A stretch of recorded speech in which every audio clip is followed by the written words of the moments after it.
আসসালামু আলাইকুম। দেশ বিদেশ টিভি থেকে হুসেন বলছি। আমার চ্যানেলে সবাইকে স্বাগতম। আওয়ামী লীগ এখন সরকারে নেই। তারা কেউ আত্মগোপনে, কেউ বিদেশে, কেউ জেলে, অর্থাৎ খুব করুণ একটা অবস্থা। কিন্তু এতদিন দাপটের সাথে রাজনীতি করে ক্ষমতায় ছিল তারা, কিন্তু হঠাৎ করে তাদের এই অবস্থা হলো কেন?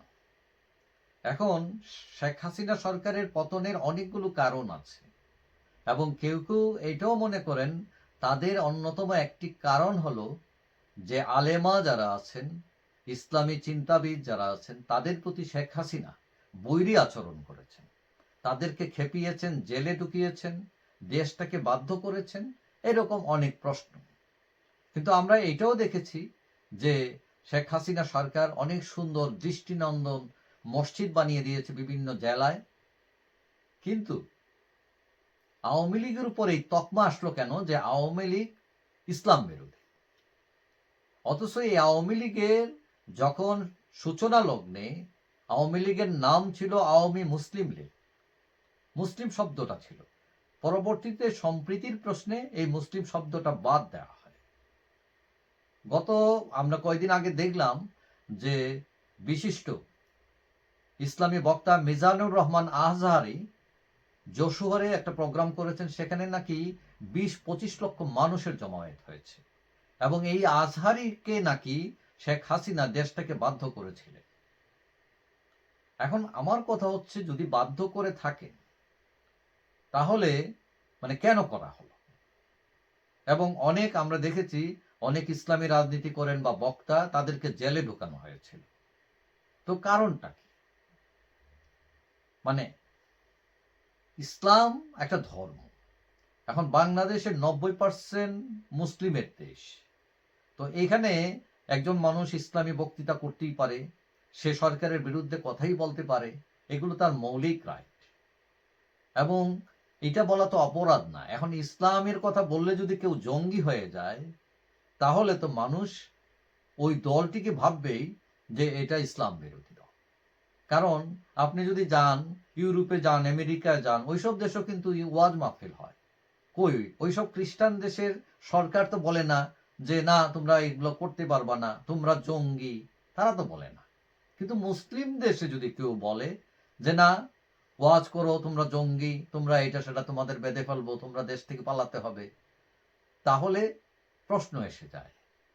মৌলানা মামুনুল হক, তাকে কি হোটেলে এক মেয়ে মানুষ নিয়ে এই ছোটখাটো কাহিনী নিয়ে বিরাট এক কাহিনী হয়ে গেল।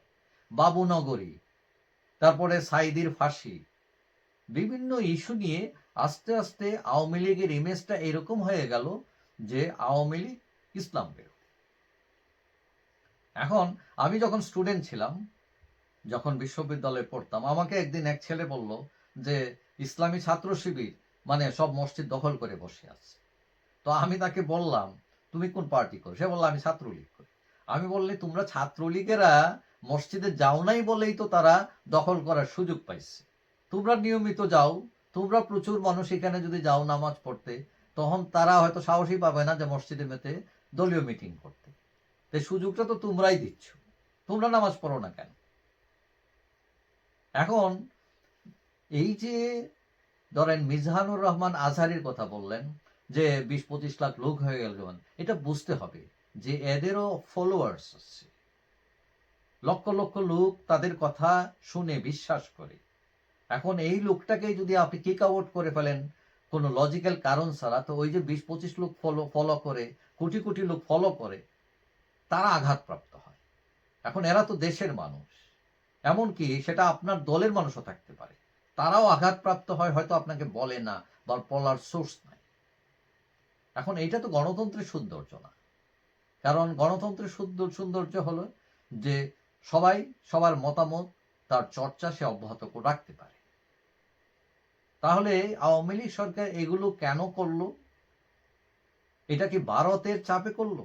কিন্তু ভারতের যে বর্তমান সরকার, তারাই তো হিন্দুবাদী, মৌলবাদী সরকার।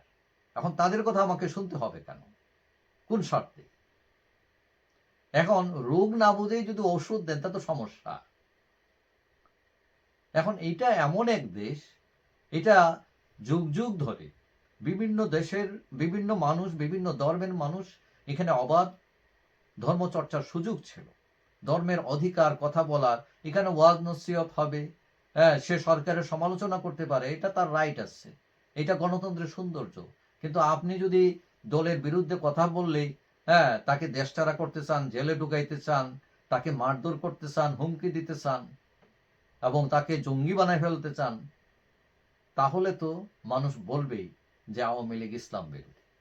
এই দেশ সকল মানুষের, চিন্ময় কৃষ্ণ বলেন, আজহারি বলেন, তাবলিগ জামাত বলেন, মমিনুল হক বলেন, সবাই তো এদেশের মানুষ। এখন এইসব হচ্ছে ভুল পলিটিক্স অনেকেই মনে করেন, এবং এই ভুল পলিটিক্সে থাকার কারণে আওয়ামী লীগকে খেসারত দিতে হচ্ছে এবং আওয়ামী লীগকে ঘুরে দাঁড়াতে সময় লাগবে। কারণ এই দেশে ধর্ম কিন্তু একটা বড় ইস্যু, শুধু এই দেশে না, বিশেষ করে এশিয়া, মধ্যপ্রাচ্য, এইসব দেশে কিন্তু আপনি ধর্ম কিন্তু একটা পলিটিক্সের পার্ট। সুতরাং আপনি কোনো একটি গোষ্ঠীকে যদি কোণঠাসা করে ফেলতে চান, তাদের প্রতি যদি অন্যায় আচরণ করেন, এটা কিন্তু সহজে আপনি হজম করতে পারবেন না। সুতরাং বাস্তবতা বুঝে রাজনীতি করাটা খুবই জরুরি। যাই হোক, সবাই ভালো থাকবেন। আশা করি দেখা হবে অন্য কোনো ভিডিওতে, ইনশাল্লাহ।